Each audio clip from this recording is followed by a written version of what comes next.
Welcome to the RD Squeeze. I'm Mickey. And I'm Emily. And we're two dietitian besties here to squeeze out the misinformation around health and nutrition. Hey everyone, welcome to the RD Squeeze podcast here with Mickey and Emily. And today we are going to touch on what glyphosate is. We're going to take a deep dive into the most debated herbicide that has been touched on. Now, we are not experts in this area, I will say that. But we're going to touch on the research we found. We're going to touch on our thoughts about it and hope to guide you into that misinformation that might be out there. I mean, this topic started because we keep seeing it in a lot of headlines, social media. It comes up on a lot of influencers or like people that like to spark conversations, debates, spark some controversy a little bit, and it keeps popping up. And Emily and I were like, this keeps popping up. We've got to cover this in some capacity. So like Emily said, we are not experts in agriculture by any means. I mean, you do garden, Emily, so you probably have more experience. My husband gardens more, so I just pick the produce that's already been grown. Yeah. But like in terms of, this kind of topic, this is out of our comfort zone a little bit, but I think for us as podcast hosts, we want to provide some guidance as to, why this is popping up, why it's so controversial, and does it need to be as debated as it is? What's the deal behind it? And, spoiler alert, I don't know if we're going to have a definitive answer for you, but, we're definitely going to provide some information on it and kind of at least take away the smoke and mirrors of it all and kind of at least get into what it is and why we have it and what's its purpose. And I think the biggest thing too right now is this is what's right now. Like we know more research is needed in this area and it's going to happen. We know that with the current administration. So we understand it's going to happen. This is what's current. And so again, as nutrition professionals, we continue to provide you with the most updated evidence. So right now, this is the evidence we found. It could change in the future, and that's okay because nutrition is a science and it continues to ever evolve. Well, and that's a good point, Emily, too, and not to get off topic already in 2 minutes into the episode, but like in terms of, research, that again is a common theme in all of our episodes. More research needs to be done.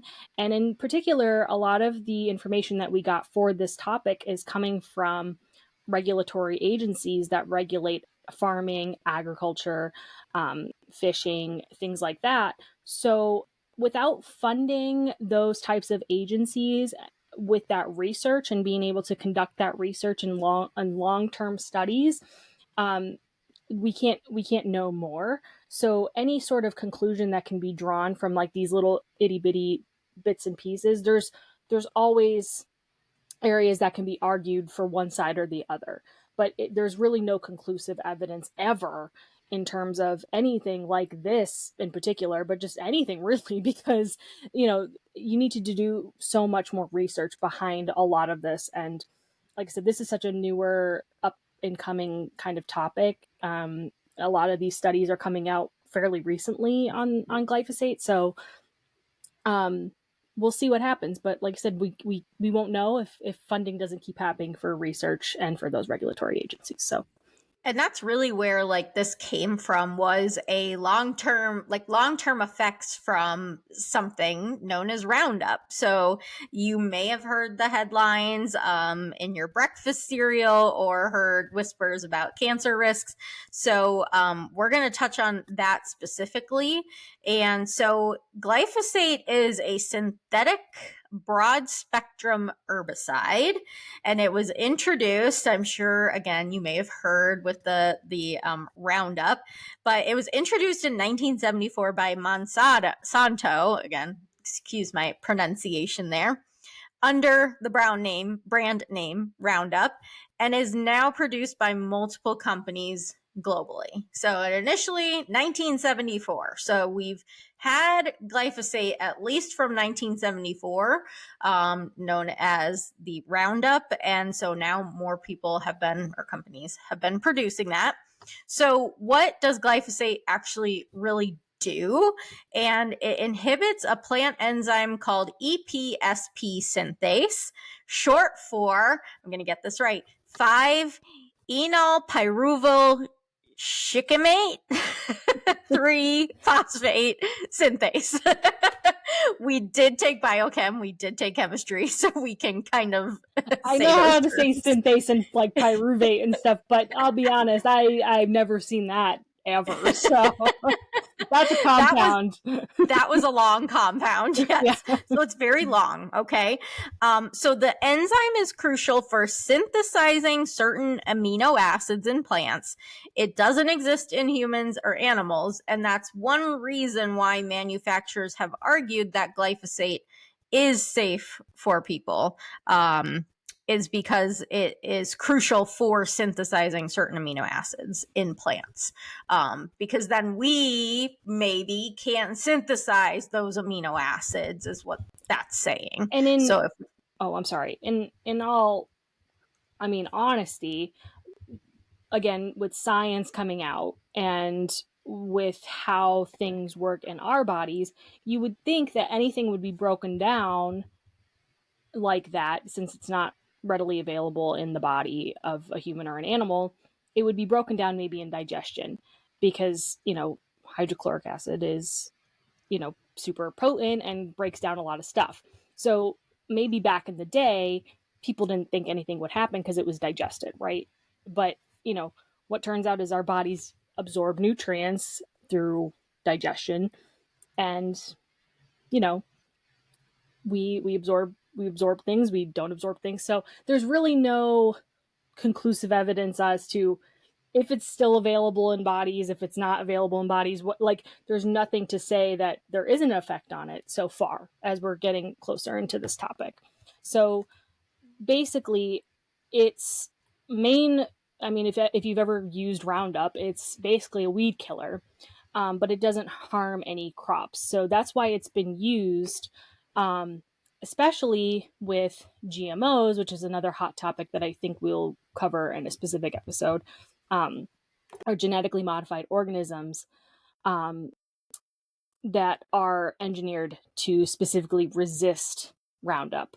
Um, so these are called glyphosate resistant crops or Roundup ready crops. So they are basically able to grow very well by using Roundup. So it kills weeds and helps it to grow more readily. And, in long term, I kind of mentioned this before we started recording, like when you're trying to feed a lot of people, and a lot of these crops like soy, corn, wheat, things that are used in a lot of food products, are being used at such a high rate, and there's such a need for it. You need your crops to be reliable. You need them to be able to not be or to be resistant to any sort of potential harmful other outside of. insects, things Yeah. like that. So Yep. you need that to be able to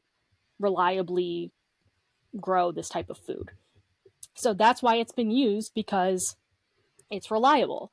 And up until now, recently, it's been deemed safe in our plants and products. So yeah.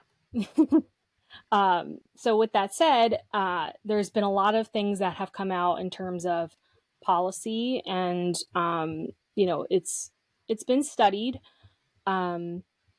So in terms of the Environmental Protection Agency, or the EPA in the United States, it has set tolerances, or allowable residue levels for pesticides in food. So they will allow a certain amount, even in organic labeled foods. They do allow for a small bit of pesticides, not as much as just regular food, but they do allow tolerances, because sometimes there's carryover in terms of other products. So I think we talked about this with Eden. When you're putting one field next to another and you're saying that one is organic and one isn't, sometimes there's a little bit of transfer through the wind or whatever. So again, we are not agriculture experts, but there is that potential for contamination in that terms.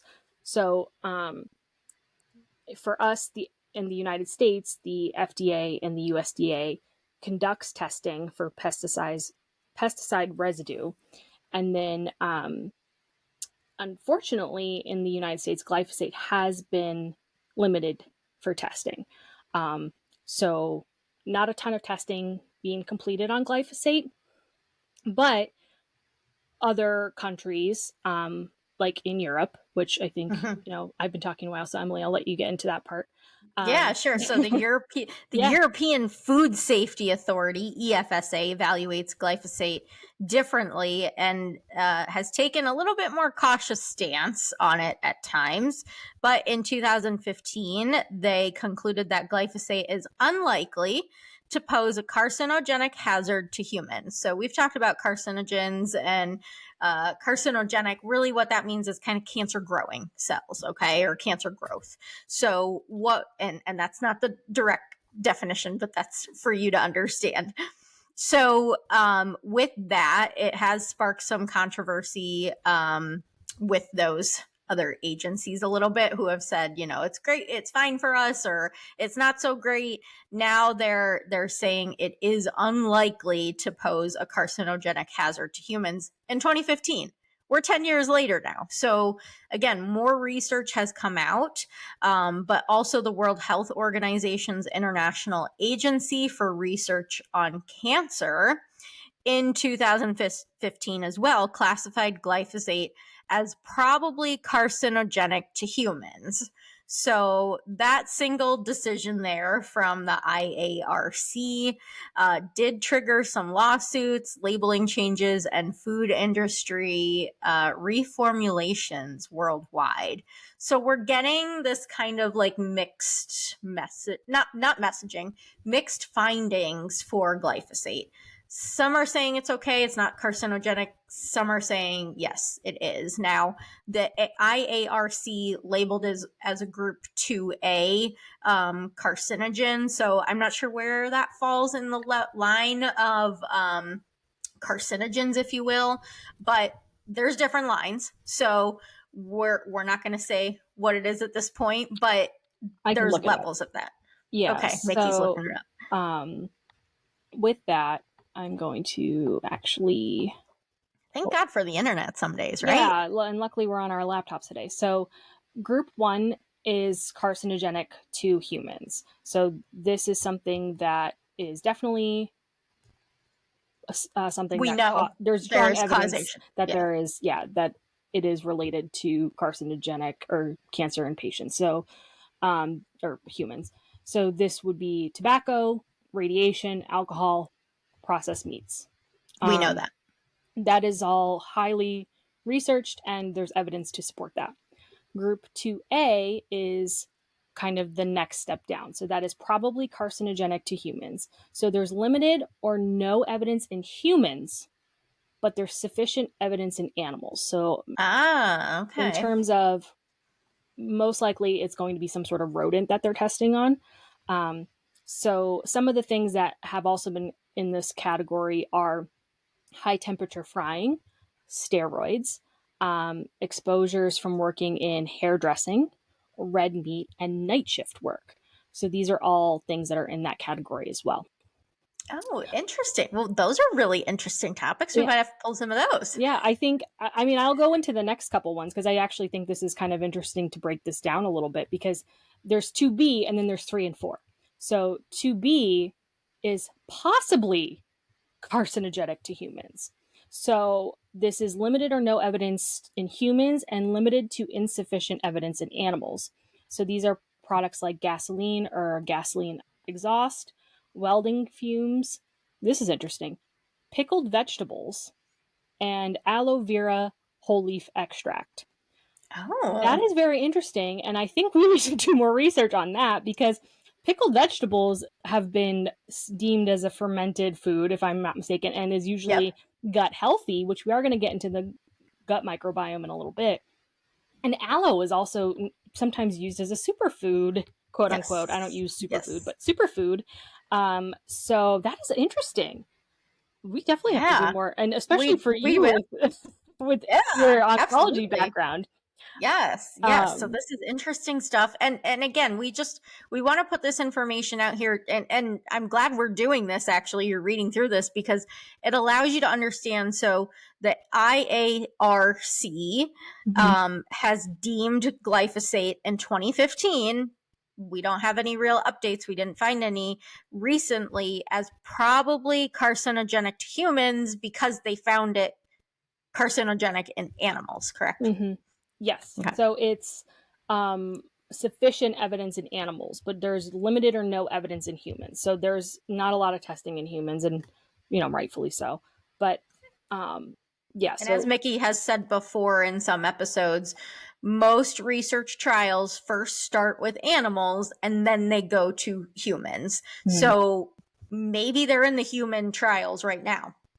We're not sure. We couldn't find too much info. We found some systematic reviews that we're going to go over, but we couldn't find too much more recent information on this. mhm, And again, now that some of these agencies are really changing with their staffing and the ability to do research, we're potentially not going to see the results or at least conclusions, not that we want to see, but at least findings from studies because the studies aren't happening.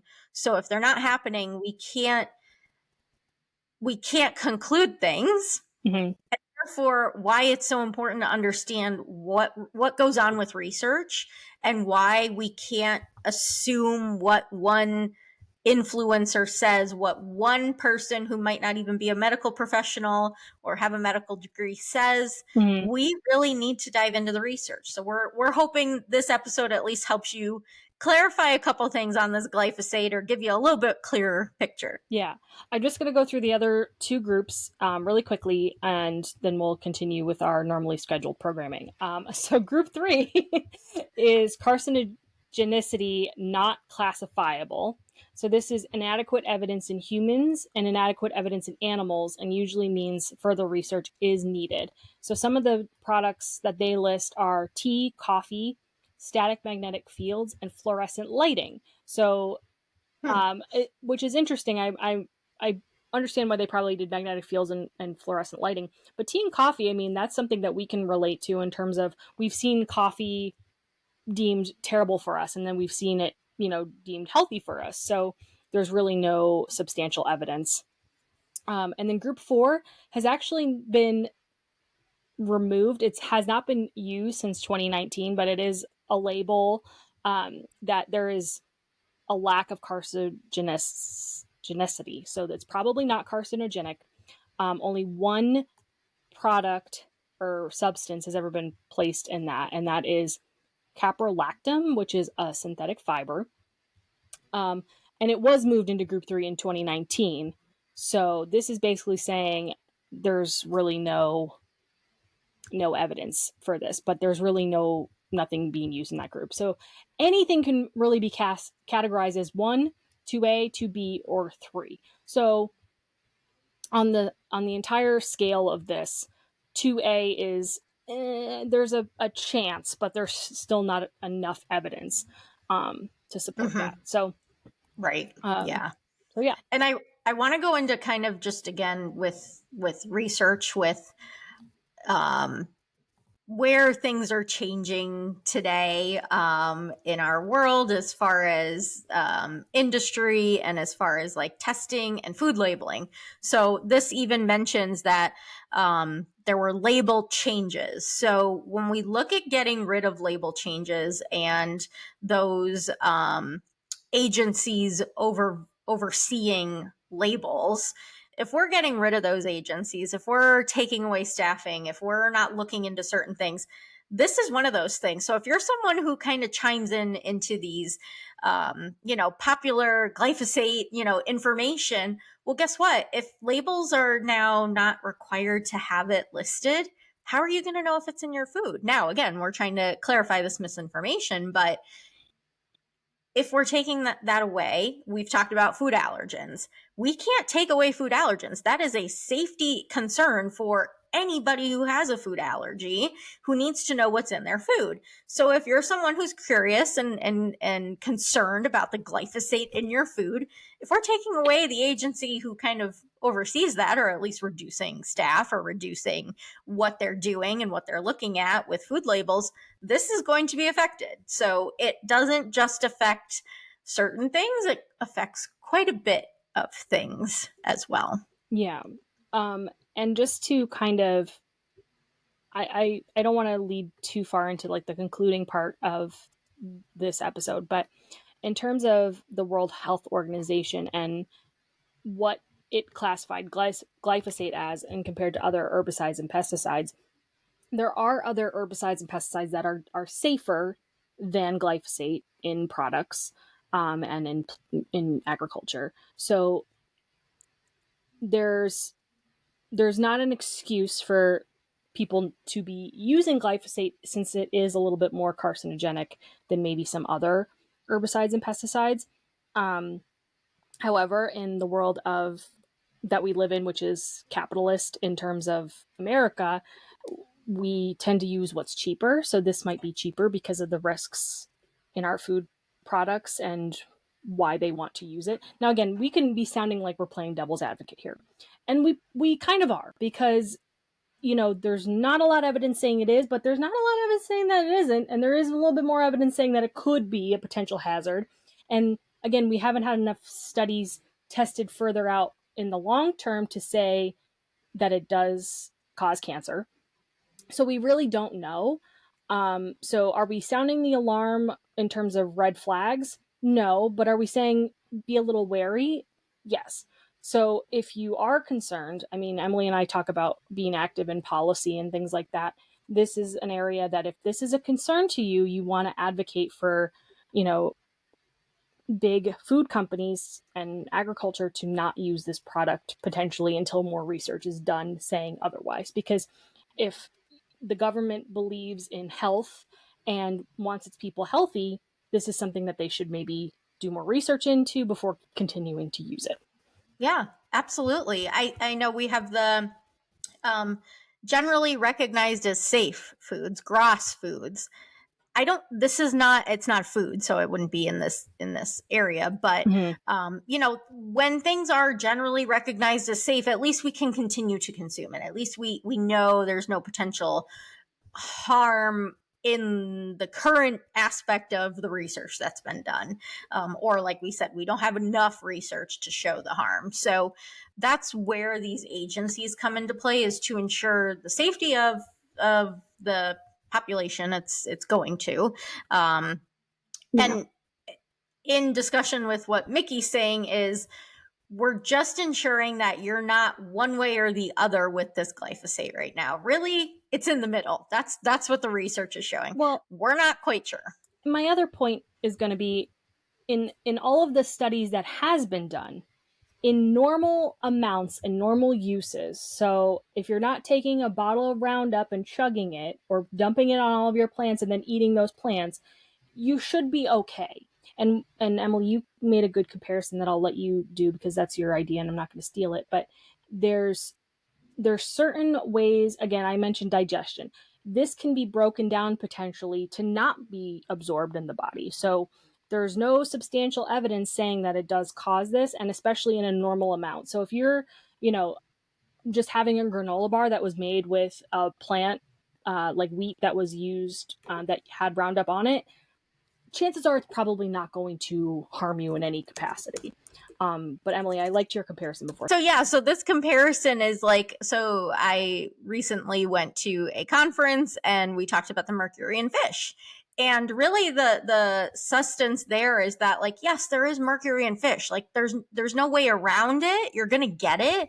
But the amount of antioxidants and anti-inflammatory benefits that are within that food still are going to just kind of clear up what mercury was in the food. So as many omega-3s are in there and other nutrients like selenium and vitamin E, like those nutrients are antioxidants and anti-inflammatory. So those are all going to just kind of push away the amount of mercury that you consumed, and it's not going to cause harm. So very similar then in the glyphosate is like, well, you're eating fruits and vegetables, and we don't want to scare people from eating these foods anymore. Like, we're not getting enough of these foods. So yes, consume those foods, those fruits, those vegetables that have more fiber in them, that have vitamins and minerals in them, that have antioxidants in them.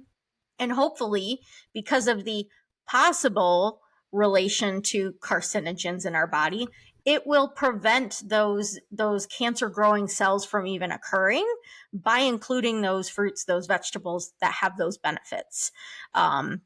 Can we lead into the gut microbiome here? You think this is a good Yeah, spot? So I think my next thing was going to be, let's talk about, the health concerns that have popped up with this, for sure. yeah, so we know fiber is such a crucial nutrient for our gut microbiome.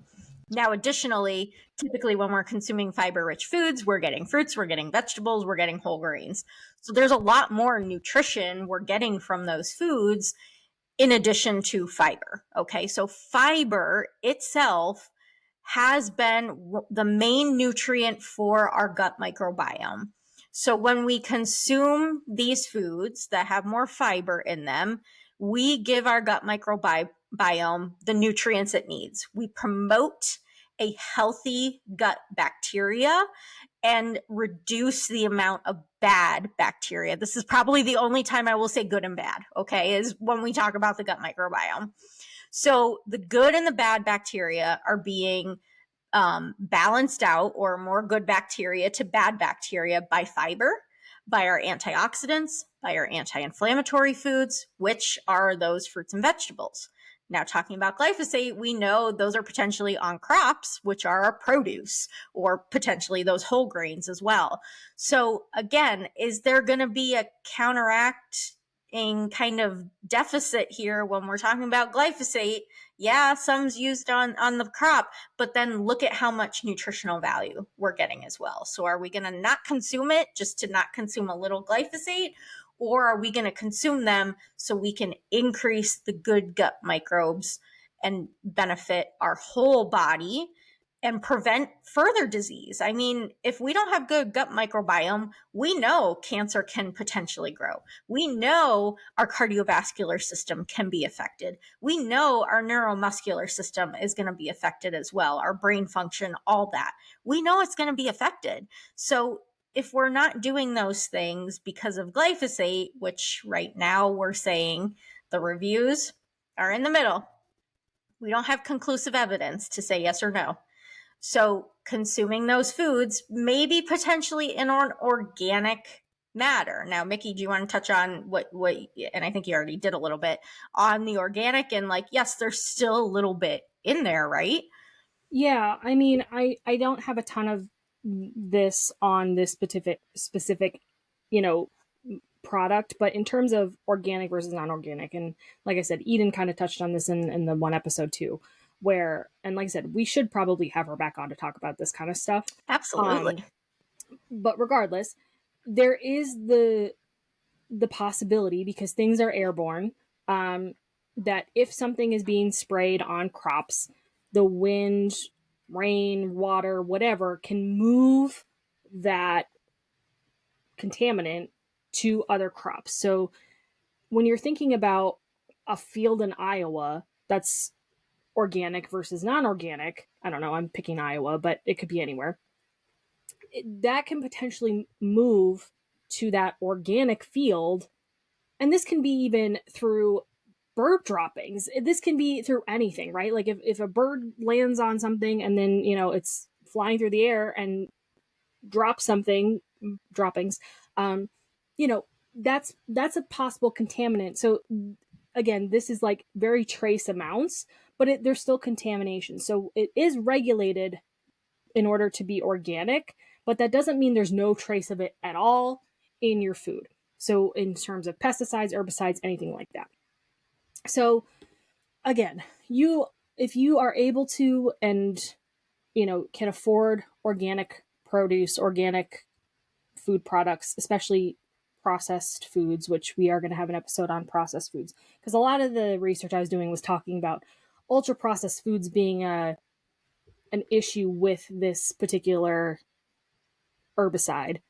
Ah, okay. So the thing is, you can't, if we're going to talk ultra processed foods, and I'm using that, quote unquote, there's a lot of other factors in quote unquote ultra processed foods. So, for example, cereals, like we talked about, granola bars, but cereals can mean Raisin Bran. It can also mean Trix. It can mean Cinnamon Toast Crunch. It can mean Cheerios. It can mean any of those, which are all processed. But again, Eden mentioned this in her episode too. Processed is basically anything that is manipulated in some sort of way. So ultra Mhm. processed just means it's been manipulated more times than one. Okay. So when we're thinking, and we come at this from an influencer standpoint, because that's typically where people are getting their misinformation from. What's going to happen is these people are going to demonize ultra processed foods because they're using non organic wheat, soy, rice, oats, whatever. So they're going to demonize glyphosate because it's used on the products, and they're going to deem ultra processed foods as not healthy and potentially carcinogenic. And that's what's contributing to your inflammation. However, in all of the studies that we have looked at, Emily and I combined in this episode, and I'm sure there's plenty of other studies out there, in a normal consumption, there is no evidence to show that glyphosate is causing cancer. In addition to that, you have to consider in these studies, they're specifically studying glyphosate. They are not studying any derivatives or chemicals that are in conjunction with glyphosate in any product. So, for example, you take a derivative of Roundup and they're making a generic weed killer, but they dilute it with, I can't make up a name, so I'm just gonna say bleach. They're not using bleach, but I don't know any other chemicals that have all those fancy names. I'll say like I don't know. Regardless, there's nothing. Acetaldehyde. Thank you. I couldn't think of anything. Regardless, so let's say formaldehyde is mixed into that because it's deemed safe, and technically it's carcinogenic, but it's mixed with something. So they're not also contributing or looking at any other derivatives of glyphosate in other products. They're just looking at that isolate of glyphosate in rats, which rats, okay, or any animal, again, there's some similarities, but there's genetic differences there. So they are also tiny bodies and contribute to large bodies or whatever. Like there's a lot of different factors you have to consider when you're looking at these studies. In addition, if we circle back to ultra processed foods, quote unquote, because I don't like to use that as but in terms of what people are looking at. Stay tuned. Episode 29 or 30. I think it's coming 30. up. I think it's our last one. So in terms of if you're looking at those types of processed foods or foods that are typically more affordable, some of them are going to be higher in sugar, higher in fat. And again, I'm not saying good or bad. I'm just saying this might be the case in some of these foods. So if you're thinking a sugary cereal or a, I don't know, like a potato chip something, I don't know.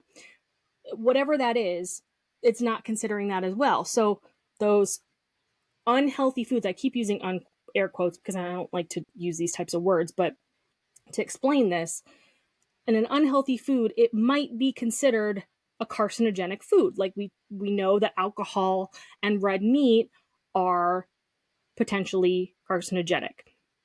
We don't know any of these other things. So there's really no conclusive evidence. There's a really long way of saying there's a lot of different factors, and you can do a whole, I don't know, like Venn diagram or like those string charts to figure out how all of this is connected. But regardless, there's nothing saying that this is of concern to anybody if you're consuming it in a normal amount. A lot of confounding factors Yes. in And research is how we term that. the other thing, Emily and I kind of, because we like to, debrief brief before we get onto it here, just so we make sure we're on the same page on everything. But we even talked about like, what kind of people did they study for some of these that Mm-hmm. they did study it in humans? What were their environmental factors like? What was their genetic makeup? Did they test any of that? What was their height, age, weight, gender, all of these things? Were they reported, and was it, and chances are no, right? Because participation in itself is harder to kind of streamline. And if it is, it's also hard to figure out, well, if a 45-year-old woman and a 50-year-old man are both doing the same test, this 50-year-old man might be more genetically predisposed to cancer than this woman is. So there's, again, a lot of different factors to consider. And again, I'm not alleviating glyphosate, but I'm also not, saying go ahead and, We don't want you to be scared of it, yeah, but we don't want you to say like, oh, well, then let's just not worry about it. yeah. Like I do think in the long term we should do more research on it. Yeah. And speaking of some of the research, so some of the other things that Mhm. were, of concern maybe were endocrine disruption. Some animal studies suggest hormonal effects, but the evidence in humans is still unclear. Organ toxicity. So again, another 2015 study, 10 years ago now. It seems like it was only 2 years ago. But they reported liver and kidney abnormalities in rats exposed to glyphosate-based herbicides at low doses. And then a lot of these studies, there were no adverse effects at typical dietary exposure levels, but they often examine glyphosate in isolation, as Mickey mentioned, not in full commercial formulation, which may contain more toxic additives, in addition to it. So Yeah. again, we want to look at the whole study and see what's going on. Yeah. And so, kind of going back to bringing it to the United States, you you all might have heard of, there was a class action suit against Roundup for being carcinogenic. And there were like, obviously a bunch of court cases. Again, we're not legal experts in by any means. But there were some findings through the EPA that the that glyphosate basically could be considered safe for human consumption.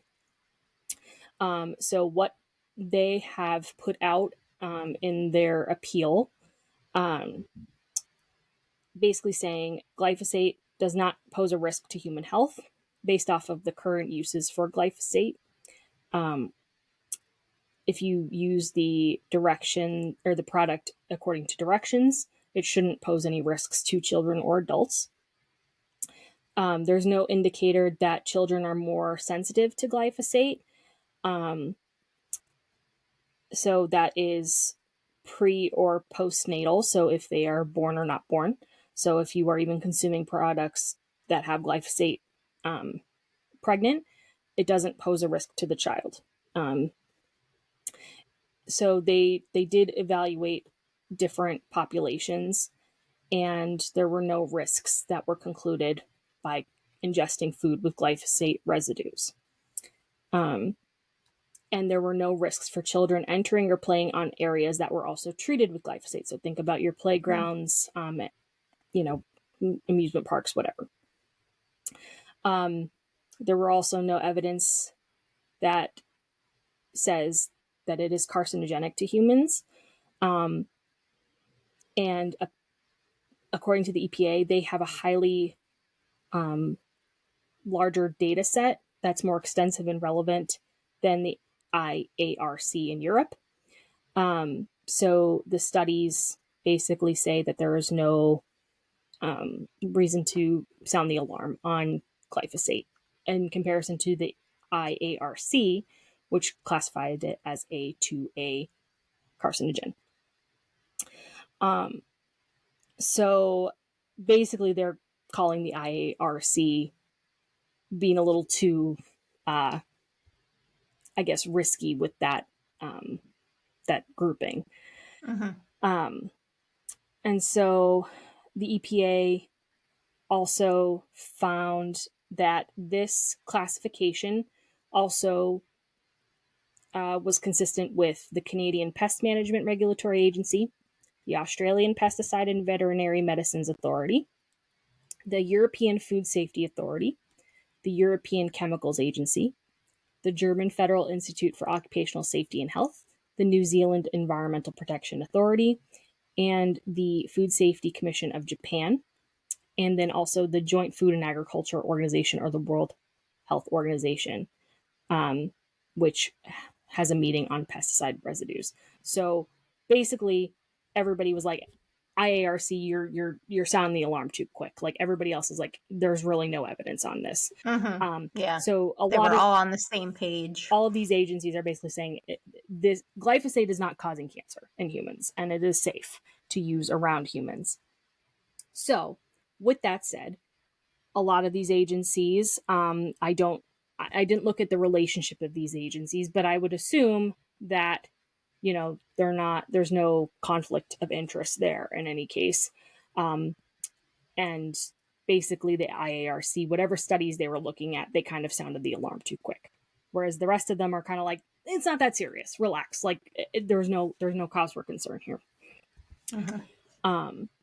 So in terms of, as you mentioned, the endocrine disruptor, there's also no evidence of that also being an endocrine disruptor. So it doesn't engage in estrogen, androgen, or thyroid signaling pathways, and it doesn't make any changes to the hormonal base in humans. So overall, not a huge issue. But in terms of, what that looks like, again, more research can be done to figure that out. Yeah, definitely. So I think if you're concerned about glyphosate, look for maybe USDA organic labels or the non-GMO project labels, because organic regulations do prohibit glyphosate use.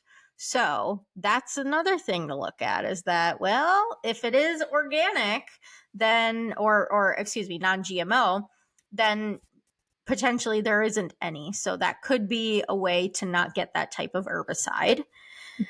We talked about the types of grains or crop that can be grown with glyphosate potentially. So those might be like your soy, your corn, your wheat, because those are potentially used quite often and used in those large amounts. Like we need to grow a large amount of crop for them. So potentially that's where it's being used at. So the crop does not get destroyed. Yeah. So maybe look at those non-GMO options, the organic options for those as well. Yeah, and I just want to clarify, Emily, too, and I just to make it clear that it's saying it prohibits the use of it. It doesn't say necessarily the contamination of it. Like I said, if there's less than a certain amount of residuals on the product, it still can be deemed and labeled that, as long as the company or the farmers or whoever does not use glyphosate, then it can be labeled that. So I just want to make that very clear. And then, like Mickey said, consider advocacy, advocate for looking further into glyphosate if you're so concerned about it. Organizations like EWG are pushing for more transparent testing and labeling. So by advocating for that in the agricultural setting, it's going to be imperative that we do this testing and that we keep doing it if this is an area that we keep putting out this misinformation about and scaring people about, when we don't allow ourselves to even study it. Yeah, and I do want to say, in terms of the products that it's being used on, I mean, we talked about gluten intolerance. So some of those products, we're talking about gluten, we're talking about allergens potentially. So when these things keep popping up and they keep causing concern, like why do people have so many allergies, or why is gluten intolerance so prevalent nowadays? Again, I'm not blaming one thing or the other, but all of these can potentially be interconnected, or they cannot be interconnected at all. We don't have those longitudinal studies that say anything in particular. It's hard to study all of that in one setting. I mean, you would have to study someone basically from in utero to, until they die, to really figure out every single thing that is contributing to the health of themselves. And again, a lot of these products didn't come out, and people will say this too, like, well, back in my day, they didn't use that. They used this or whatever. And I didn't have these kind of problems like you all have.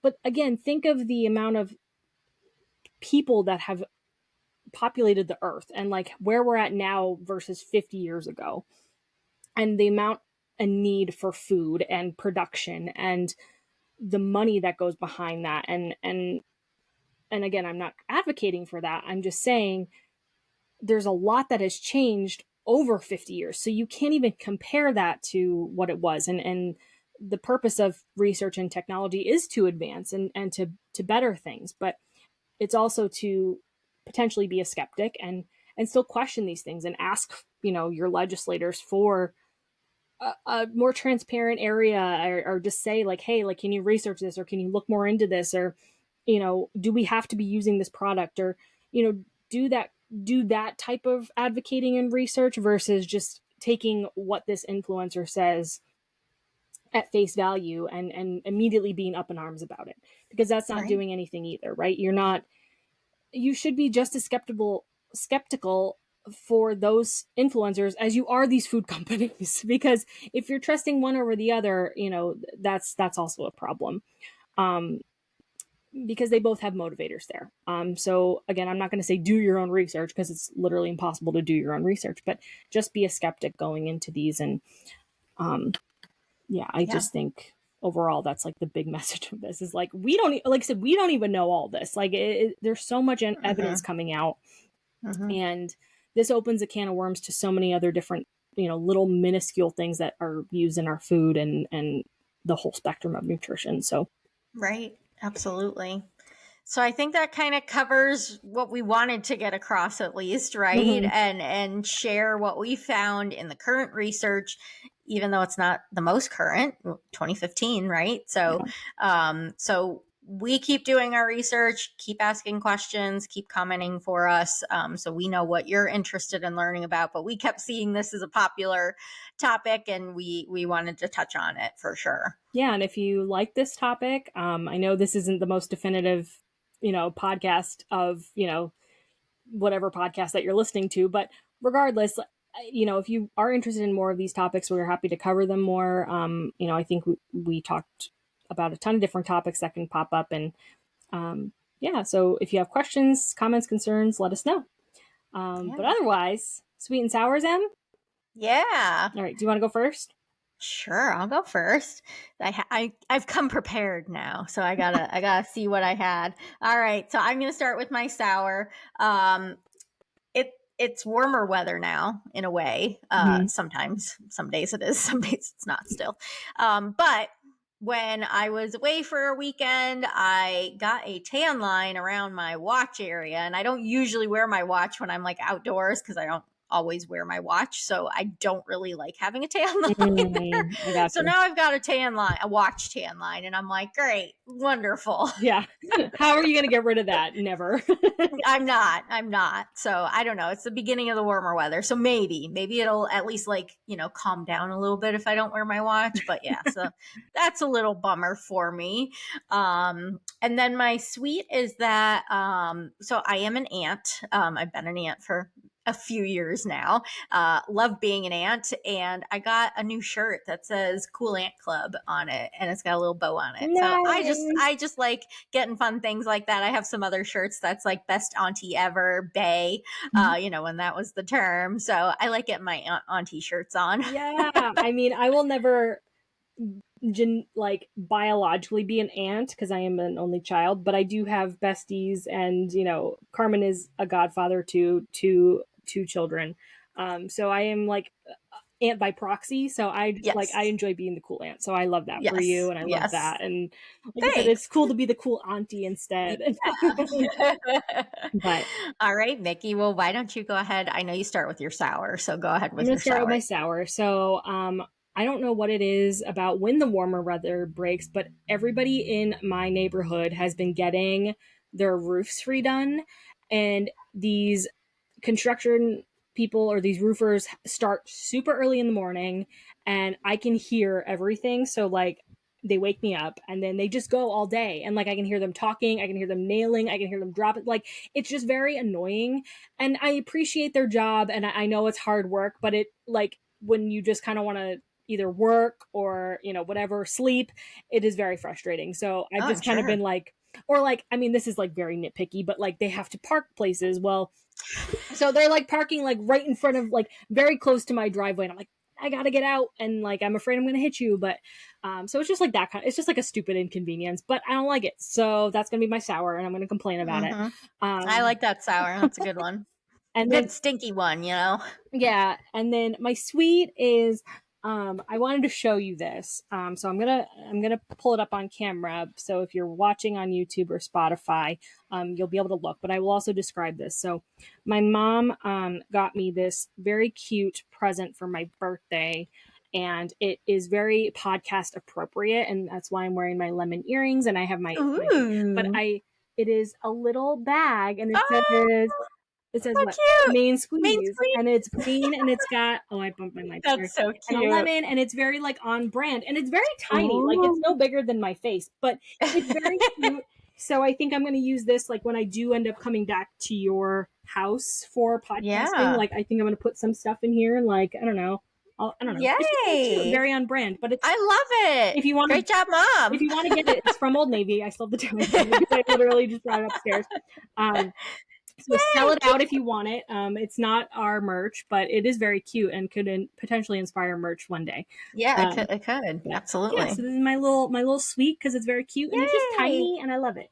So Yeah. yeah, Oh, how cute. and I have lemons on my Yay. shirt today too. So Look at you, all lemony, all yeah, lemony. Well, I did decide to bring up some of the, backdrop items today. So I we see have them peeking back. our lemon items, and I do have my blanket here too. So, Very yeah, cute. They're very on brand. I have my pineapple pillow. that's okay. It's still yellow. Yeah. It's fine. Well, someone got, this was actually a birthday gift from when I worked at CEO back at my friend Raleigh. Oh, I'll give him a shout out. He got me this. So, and it nice, just sits here, and that's my background. So we love the nice. fruit and the vegetable Yes, themed of course. Yes. clothing. So also, if you ever find anything cool, send it to us, because I'll probably buy it. Yeah.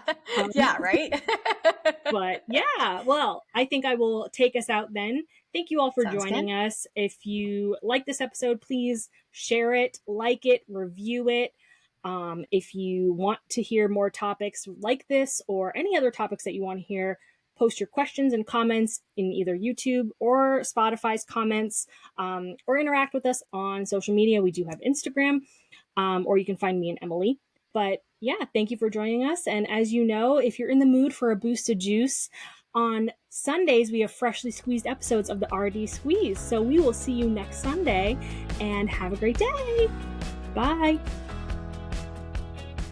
Be sure to follow us on Spotify, YouTube, and Instagram. We will always take topics you want to hear about, so message us for any topics you want to see covered on the RD Squeeze. Don't forget, it's dietitian with a T. We'll see you next time on the RD Squeeze.